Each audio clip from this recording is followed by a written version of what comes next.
Romanos capítulo 8, versículo 35, de forma sucessivamente.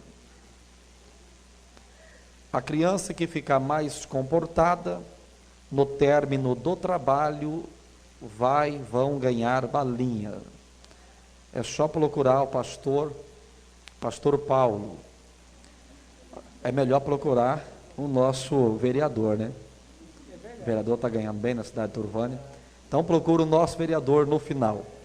Se ele não trouxe hoje, no próximo trabalho ele traz. E vai estar lhes presenteando com as balas. Romanos capítulo 8, versículo 35 em diante. Diz-nos a Bíblia assim: os que encontraram, digam graças a Deus. Aqueles que ainda não encontraram, digam escola bíblica dominical. Eu espero você encontrar, inclusive eu vou lhe ajudar. Romanos está na Bíblia, ficou muito fácil, né, irmãos?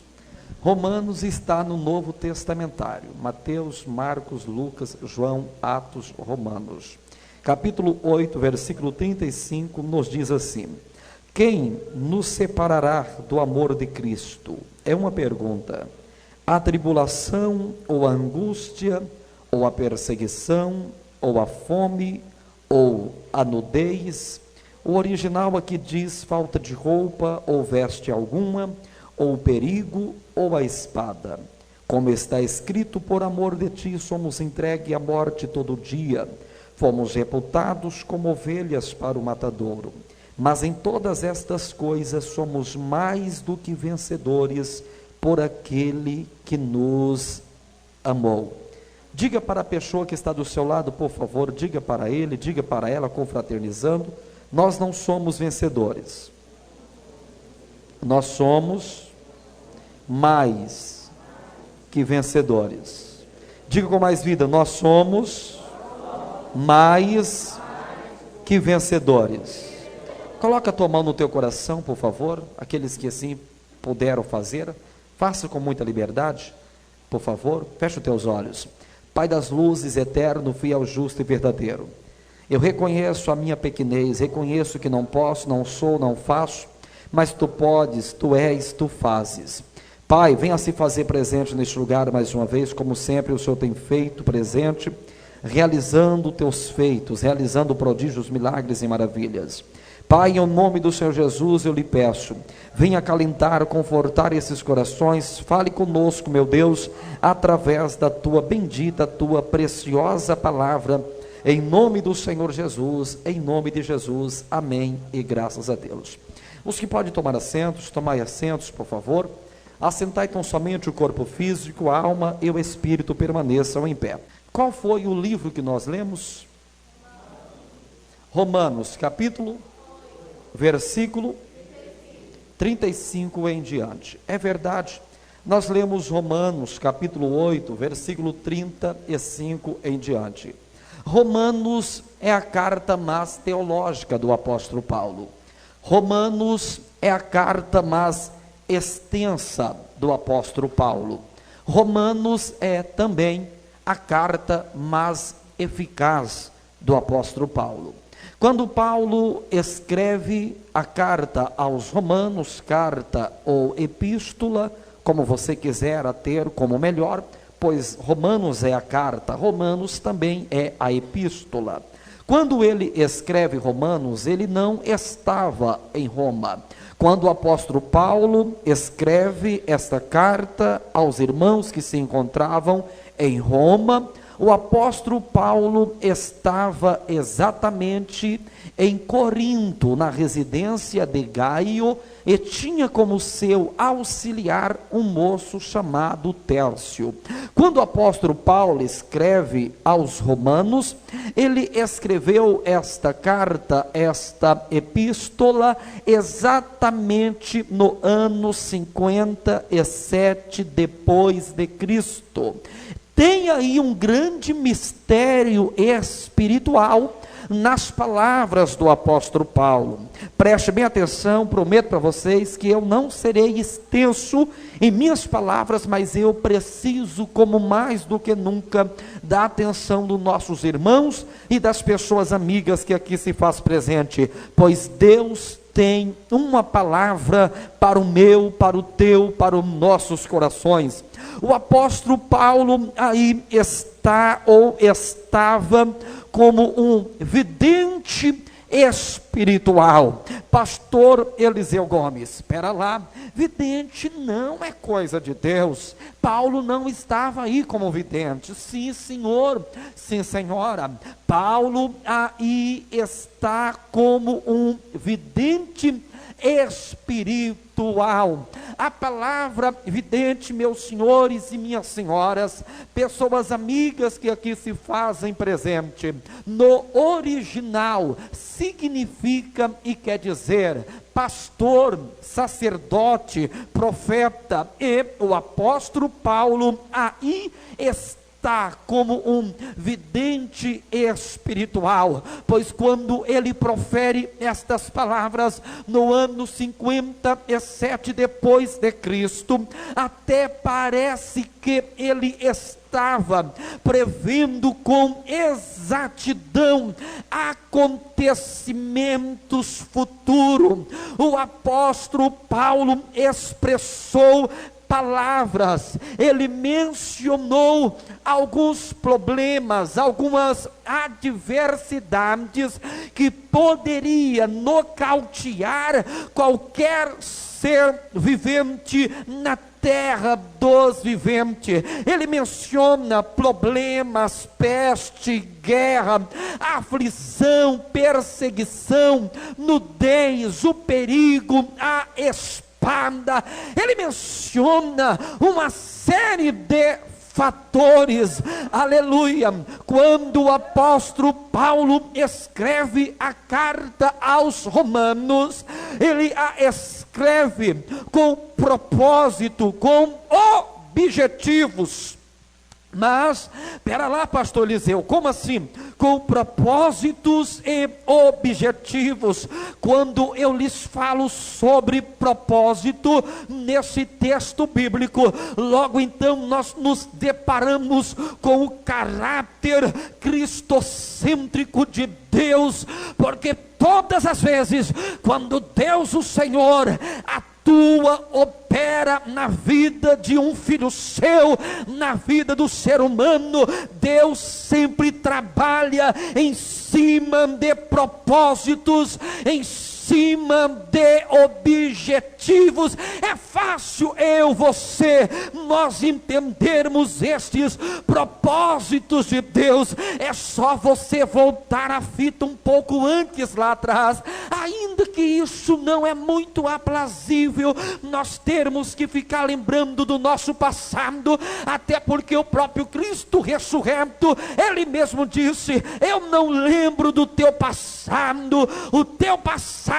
já foi lançado no mar do esquecimento, mas apenas para que você possa entender o propósito de Deus. Se você voltar a fita um pouco antes lá atrás, você vai se deparar com você, um homem, uma mulher, um rapaz, uma moça, perdido e sendo escravizado nas garras do diabo, nas garras de Satanás, na cocaína, na heroína, LSD, crack, buscopan, bolinha, pasta básica, maconha, cigarro.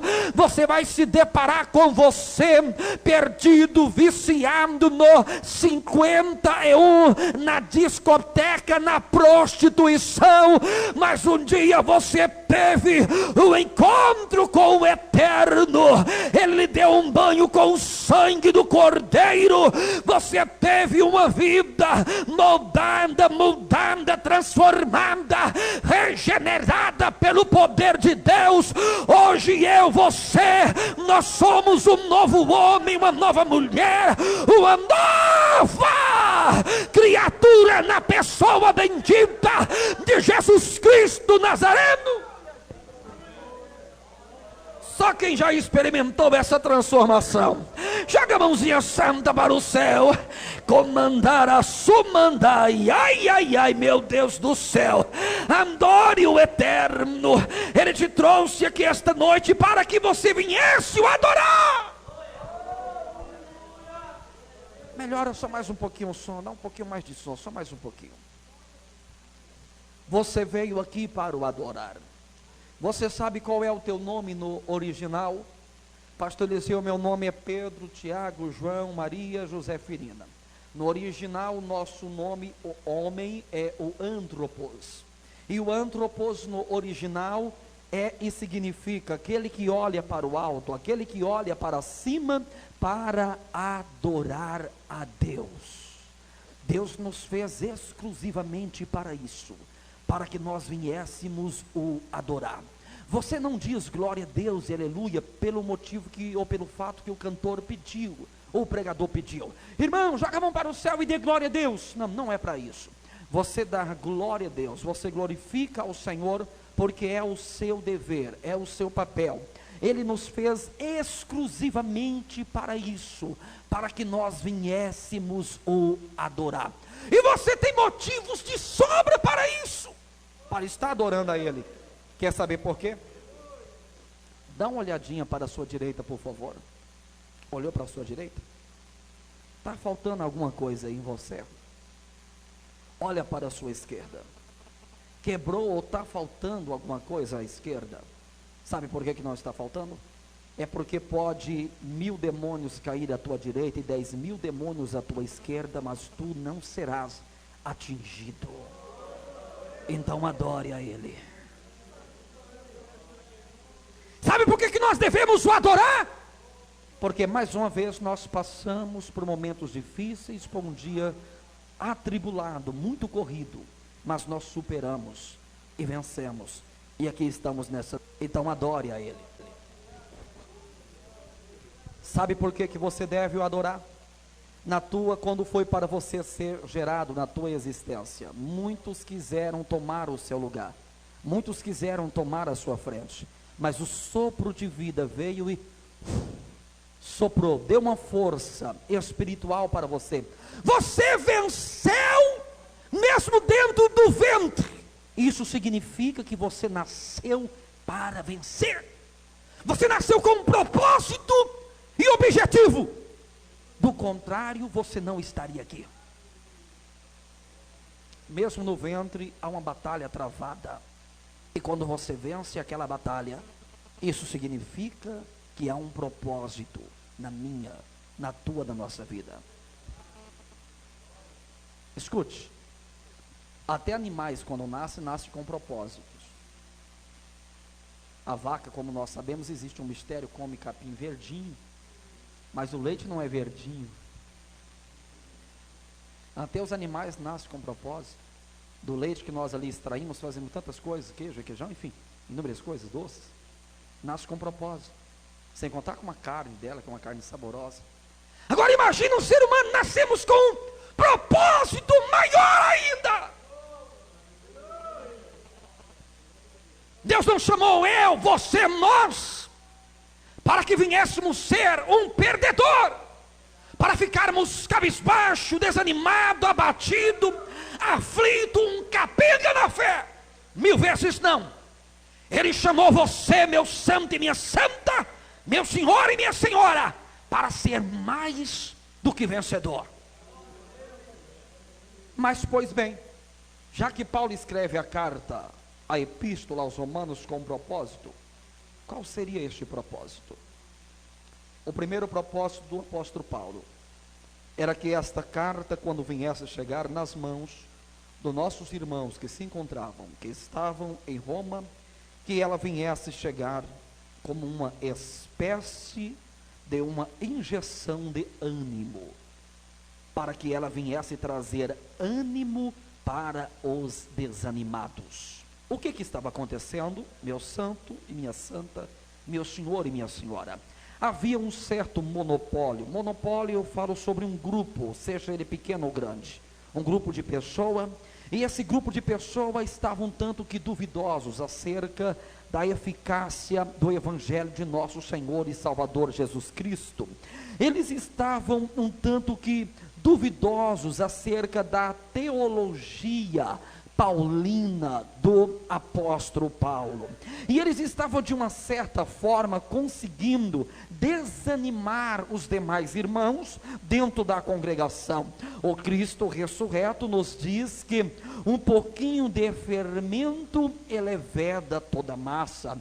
Meus senhores e minhas senhoras, existem problemas nessa vida que eles devem ser tratado no pé da raiz, deve ser tratado quando é cedo. A ferida, quando você trata ela mais cedo, é mais fácil para você conseguir obter êxodo. Assim também são os problemas. E quando o apóstolo Paulo foi informado acerca do que estava ocorrendo e acontecendo na igreja em Roma, o que ele faz? Ele escreve esta carta. O primeiro propósito, quando ela chegar, que ela possa proporcionar, que ela possa trazer ânimo para os desanimados. Aleluia, meu Deus do céu! Paulo aí estava como um grande mentor espiritual, como um grande líder, como um grande conferencista.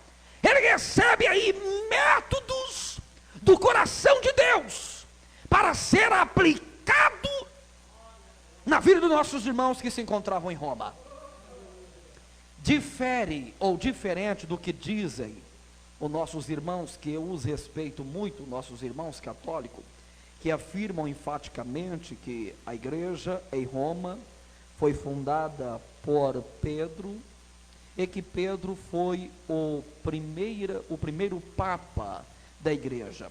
Bom, se Pedro foi o primeiro papa da igreja católica, entra em contradição, porque segundo o costume e a ordem papal, um papa, ele não pode ser casado, o padre não pode ser casado, e ele tinha esposa, porque a Bíblia nos diz que Jesus foi à casa da sogra.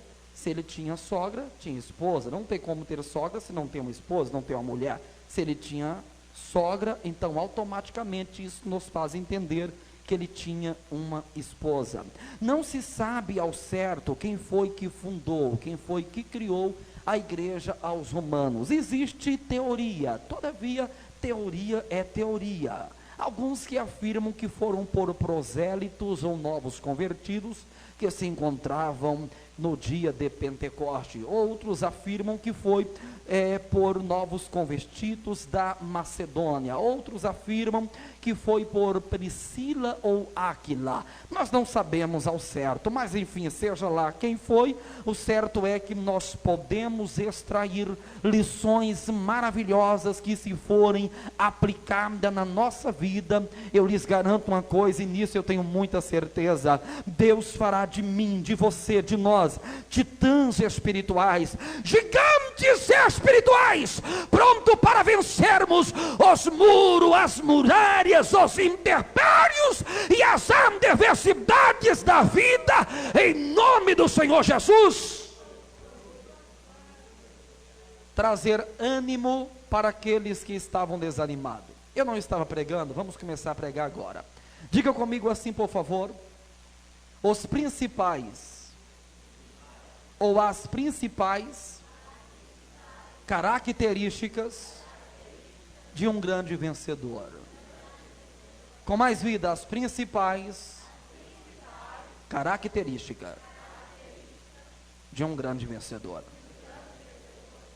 A primeira característica de um grande vencedor, o apóstolo Paulo menciona que todo vencedor, toda pessoa, para vencer na vida, tem que ter ânimo.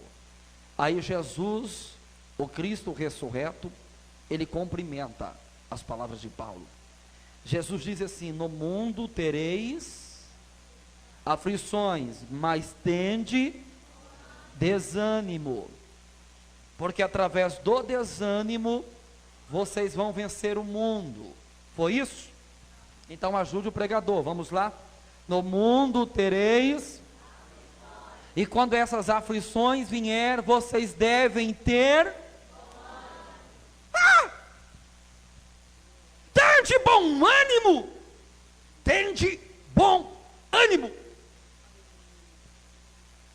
Santo, uma pessoa desanimada, se for dentro da igreja, o pastor pode marcar o dia da construção na casa pastoral, pode contar Pedro, Tiago e João. Se brincar, o pastor, a esposa, o filho ou a filha, porque uma grande maioria fica em casa fazendo, sabe lá Deus o quê. Se for dentro de uma grande empresa, seja ela pequena ou grande, essa pessoa que está desanimado, ele tende a desanimar os demais. Ele é um capenga na fé. E toda pessoa desanimada, irmão, é impressionante. A linguagem dele é conhecida. Você já observou como que é a linguagem dele? Não sabe qual é? Eu vou ensinar para você qual é. Tô fraco, tô fraco, tô fraco, tô fraco, tô fraco, tô fraco, tô fraco. É o falado tô fraco. Eu tô fraco constantemente. Se for só eu tô fraco. Quando não é eu tô fraco, é o falado 6 horas. 6 horas por mim. 6 horas por mim. O crente 6 horas é sempre assim. Quando não é os 6 horas, pior ainda. Tenha dó, Jesus. Tenha dó, Senhor. Prepare e leva aquele crente falador, coitado do tesoureiro, já anda desconfiado. É briga para todo canto, calúnia para todo lado. E se ele não tem dinheiro, xinga até o Satanás. Meu Jesus, o que foi desse crente? Porque ele já não quer viver mais. Então a linguagem de um desanimado é conhecida, irmão. Ele não acredita, ele não confia, ele não tem fé. É o tempo todo murmurando, questionando, indagando, maldizendo. Eu não consigo, eu não posso, eu não faço, eu não sou. Eu nunca consegui porque eu não tenho um 2º grau. Eu nunca consegui porque eu não sou monitor da ETAD. Eu nunca conheci porque eu não tenho mestrado, pós-graduação, graduação, doutorado. Eu nunca conheci porque eu não sou PhD. Eu nunca consegui porque eu não tenho uma boa aparência. Eu nunca consegui porque eu não entendo nada de homilia. A própria oratória. Deus não precisa disso. Deus não chama capacitados, Ele capacita todos quanto Ele chama. E Ele chamou foi exatamente você nessa noite, para fazer de você um grande vencedor. Então adore a Ele, porque Ele chamou exatamente você. Mas Ele te chamou, sabe para quê? Para vencer. E é hoje.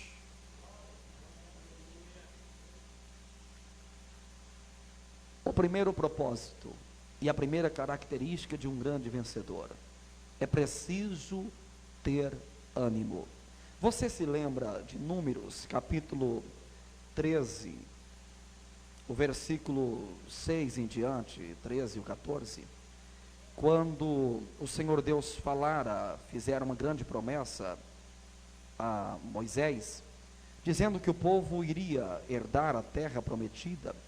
E ele então designou alguns espias para irem espiar a terra. Eles foram, olharam, espiaram a terra, trouxeram frutos maravilhosos.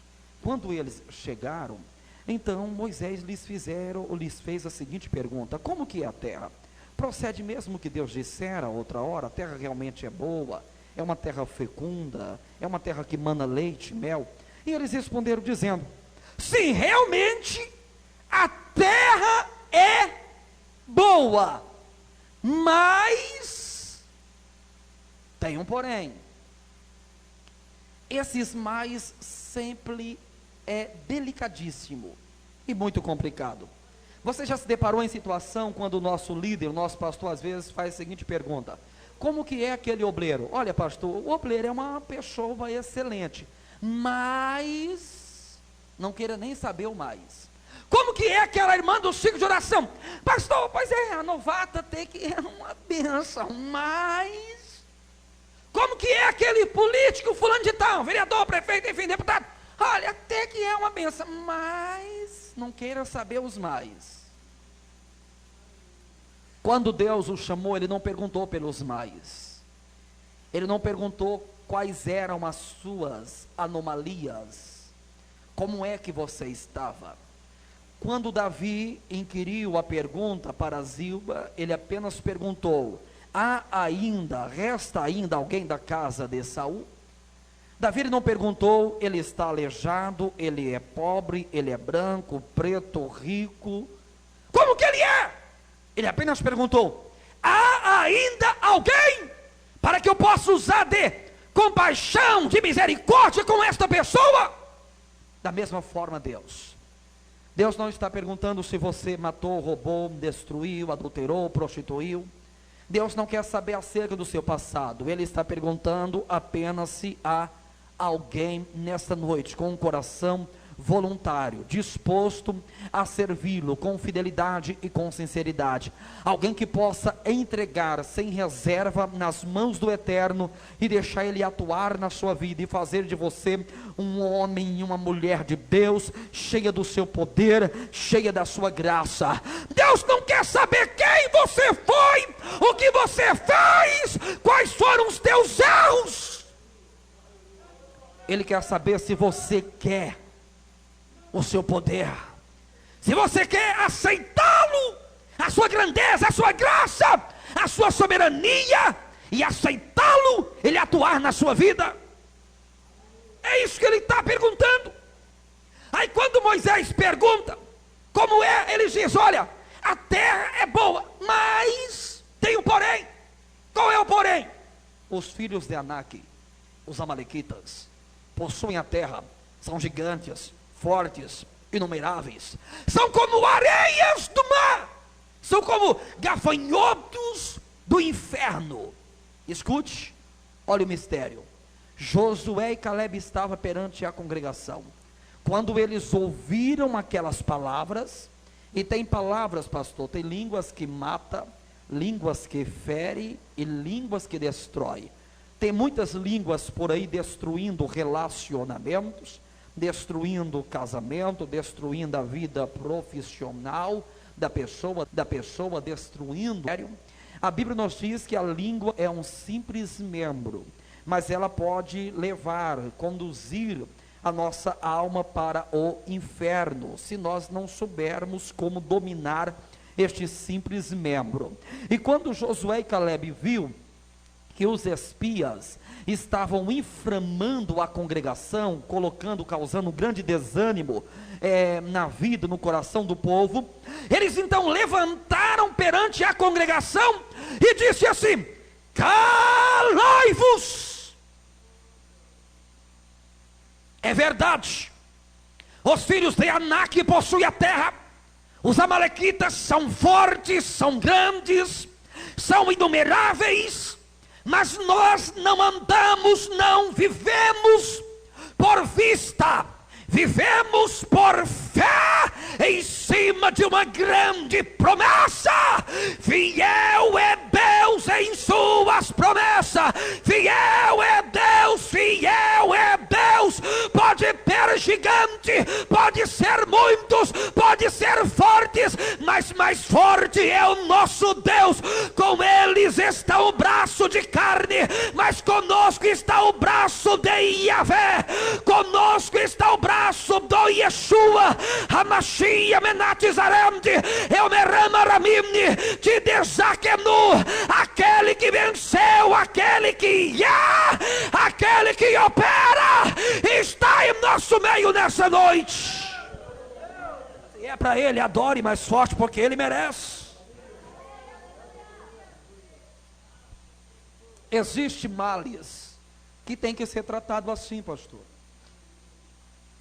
porque se o Senhor demora demais, o problema cresce, a ferida cresce, e vai ficar mais delicado para o Senhor tratar os problemas. Então tem problemas que nós devemos pedir para Deus métodos, orientação, para sabermos como lidar, e não apenas como lidar com o problema, mas como resolvê-lo o mais rápido possível. Pois bem, ânimo para aqueles que estavam desanimados. Diga para a pessoa que está do seu lado: temos que ter ânimo. Aí o apóstolo Paulo, ele continua dizendo: pode vir os intempéries, as adversidades, perseguições, calúnia, defamação, nudez, perigo, a espada, venha o que vier, eu sei o que eu quero para a minha vida. Eu me encontro então aí com o apóstolo Paulo, com um homem totalmente determinado e perseverante. Diga comigo, por favor: determinado e perseverante. É porque a conotação de determinação, ela anda junto com perseverança. Não existe um homem totalmente determinado se ele não for perseverante. Se é determinado, porque é perseverante. É perseverante porque essa pessoa é uma pessoa determinada. E Paulo aí está como um homem totalmente determinado. Quando eu e você, nós temos um alvo nessa vida, temos um sonho para conquistar, temos que ter ânimo, mas temos que ser totalmente perseverante, totalmente determinado. O original diz que ele estava como um homem totalmente determinado. Então eu fui perguntar a Aurélio. Todos nós temos um acesso ao Aurélio nas nossas casas. Aí eu perguntei para Aurélio: o que é um homem totalmente determinado? E Aurélio respondeu dizendo que totalmente determinado são todos aqueles que trabalham muito em cima de um propósito e de um ideal nesta vida. Qual é o seu propósito? Quais são os seus ideais? Todos nós temos propósitos e objetivos nessa vida. Eu tenho, você tem, nós temos. Se você lutar muito em cima desse propósito, esteja certo de uma coisa: você vai conseguir, na autoridade e no poder do nome do Senhor Jesus. Porque Deus ama a pessoa que é totalmente determinado. E você sabe qual é a minha grande preocupação? É Mateus 24, versículo 13. Se você quiser conferir, lá ele nos diz que até a nossa própria salvação, ela requer perseverança. E todos aqueles que perseverar fiel até o fim, será? Olha o mistério aí. E todos aqueles que perseverar fiel até o fim, será? Eu amo a Bíblia. Eu sou apaixonado por este livro. Existe a palavra perseverar aí? Sim ou não? Os céus é tomada a força. Diga para quem está do seu lado: os céus é tomado a forças. É preciso perseverar. Persevere hoje, persevere amanhã. Esteja certo, acredite que você vai conseguir. Você vai vencer em nome do Senhor Jesus. Napoleão Wilson, um conferencista nos Estados Unidos da América, ele pesquisou a vida de 500 pessoas das mais prósperas e bem-sucedidas no mundo. E ele chegou à seguinte conclusão: de que todas essas pessoas eram homens e mulheres totalmente determinados, totalmente perseverantes. Quando você é totalmente determinado, quando você é totalmente perseverante nessa vida, nada pode atrapalhar ou ofuscar os planos ou os projetos de Deus na sua vida, porque você está certo acerca do que você quer para a sua vida, acerca das tuas convicções. Para ganharmos tempo, a terceira característica de um grande vencedor é saber, amado pastor Paulo, o que ele quer para a sua vida. O que você quer para a sua vida? Quando o apóstolo Paulo menciona uma série de problemas, e ele diz: venha o que vier, o meu alvo é Deus, ele estava dizendo o seguinte: eu sei o que eu quero para a minha vida. Venha o que vier, eu sei o que eu quero para a minha vida. Escute, agora você vai entender o mistério quando eu disse que ele proferiu as palavras do ano 57 depois de Cristo. 57 com 13, 57 mais 13 vai dar o quê? Vai dar exatamente o ano 70 depois de Cristo. E no ano 70 depois de Cristo foi exatamente o ano no qual Nero colocou fogo em Jerusalém e acusou todos os cristãos de terem colocado fogo em Jerusalém. Se houve uma tamanha tribulação, o qual nunca houve nos anais da história, escute. Ele disse: eu sei o que eu quero para a minha vida. Seja na escola, eu sei o que eu quero para a minha vida. Seja na faculdade, universidade, eu sei o que eu quero para a minha vida. Eu vejo que aquela pessoa que passa sempre por nós é um santo homem, uma santa mulher de Deus. No trabalho, eu sei o que eu quero para a minha vida. Na prefeitura pode vir barganha, pode vir o que for, eu sei o que eu quero para a minha vida. Na rua, eu sei o que eu quero para a minha vida. Na convenção, na igreja, eu sei o que eu quero para a minha vida. Eu já fui comprado pelo sangue do Cordeiro. Ele me chamou. Eu não sou deste mundo. O meu, teu, nosso lugar já está preparado. É a pátria celestiana, é os céus de glória. Eu almejo o céu, eu quero o céu. O meu anseio, o meu desejo é Deus. Eu quero é Deus, eu quero é Deus. É isto que o apóstolo Paulo estava dizendo: venha o que vier, aconteça o que acontecer, eu sei o que eu quero para a minha vida. Eu quero é Deus.